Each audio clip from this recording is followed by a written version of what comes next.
Hi hello నమస్తే welcome back to Sindhudeep vlogs. ఎలా ఉన్నారు? అందరూ బాగున్నారా? It's me Sindhudeep. ఈరోజు మన ఛానల్లో వీడియో వచ్చేసరికి వెయిట్ లాస్ అవ్వాలి అనుకున్న వాళ్ళకి ఇట్స్ ఎ బెస్ట్ రెసిపీ అండి.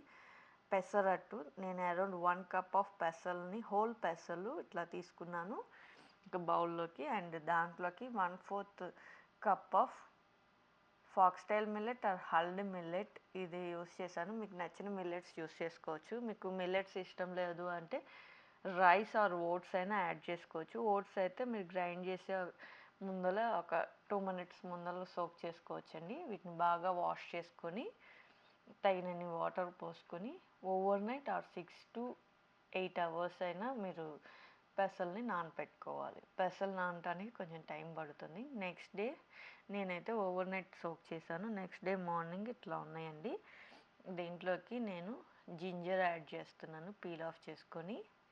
అండ్ ఒక మిక్సీ జార్ తీసుకొని దాంట్లోకి ఫస్ట్ జింజర్ అండ్ మనం నానపెట్టుకున్న పెసలు యాడ్ చేసుకోవాలి.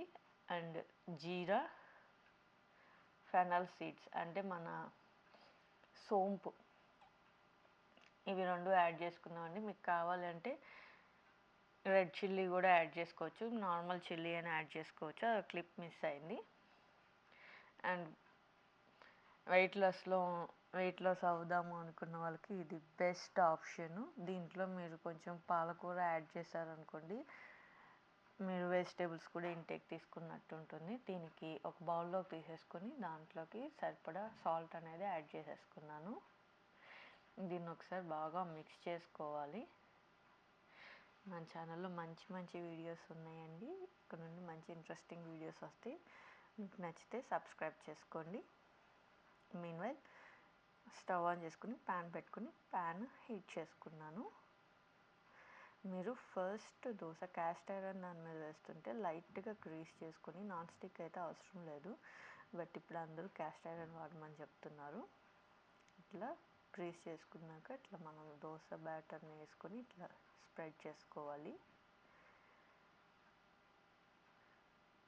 ఇది ఒక 30 సెకండ్స్ అట్లా కాలనివ్వాలండి.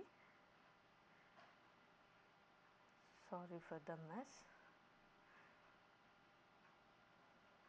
ఇప్పుడు మనం కొంచెం ఆయిల్ యాడ్ చేసుకొని, మరి టూ మచ్గా వేసుకోకూడదు, చాలా తక్కువ వేసుకోవాలి. దాన్ని గ్రీస్ చేసుకోవాలి. And 2 sides కాల్చుకోవాలండి. పెసరట్టు చాలామంది ఒక సైడే కాలుస్తారు. 2 సైడ్లు కాలిస్తే చాలా టేస్టీగా ఉంటుంది. మీరు కావాలి అంటే ఒకసారి ఫ్లిప్ చేసి కాల్ చేసుకున్నాక దాంట్లో ఉప్మా అనేది యాడ్ చేసుకోవచ్చు. ఉప్మా విత్ కారప్పొడి ఆర్ కారప్పొడి పెసరట్లు వేసుకోవచ్చండి. లేదు అంటే మీకు ఎక్స్ట్రా ప్రోటీన్ కావాలి అంటే ఎగ్ కూడా యాడ్ చేసుకోవచ్చు. ఆమ్లెట్ ఎగ్ పెసరట్టు చాలా టేస్టీగా ఉంటుంది. మీకు ఈ పెసరట్టు కాంబినేషన్లో అల్లం పచ్చడి ఆర్ పీనట్ పచ్చడి, కొబ్బరి పచ్చడి, కారప్పొడులతో కూడా మీరు సర్వ్ చేసుకోవచ్చండి. ఇట్లా అన్ని దోశలు వేసేసుకొని సర్వ్ చేసేసుకుందాము.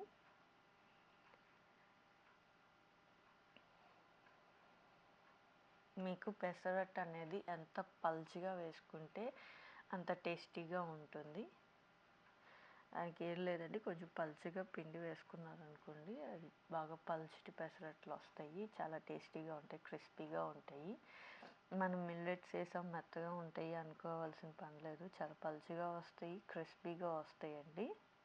మీకు అక్కడ అట్టు చూస్తుంటేనే అర్థమవుతుంది కదా. దీన్ని నేను పీనట్ పచ్చడితో సర్వ్ చేసుకున్నానండి. ఇట్లా పీనట్ పచ్చడితో సర్వ్ చేసుకోండి. ఈ వీడియో కనుక మీకు నచ్చినట్లయితే please like, share, comment and subscribe to my channel. Thank you for watching. See you very soon.